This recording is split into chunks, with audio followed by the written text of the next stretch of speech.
এবার আপনাদের কাছে আমার একটা প্রশ্ন, মহিলাদেরকে পর্দা করা লাগবে, এই পর্দার বিধানটা কার? আওয়াজ দিয়ে বলেন। আল্লাহর বিধান হলো মহিলারা পর্দা করা। এই পর্দা করার অর্থ কিন্তু এই নয় পুরা শরীর ঢাকলেন, চেহারা ঢাকলেন না। তো আর আপনার পর্দা করা কি দরকার? যদি বলেন পুরা শরীর আমি ঢাকলাম, চেহারা ঢাকবো না, তাহলে এই জাতীয় পর্দা করারও কোনো দরকার নাই।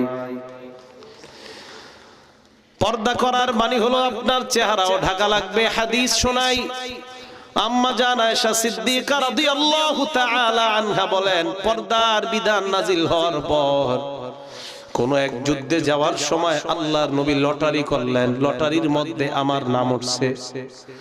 আম্মা জান আয়েশা বলেন, নবীর সাথে আমি যুদ্ধে বের হলাম।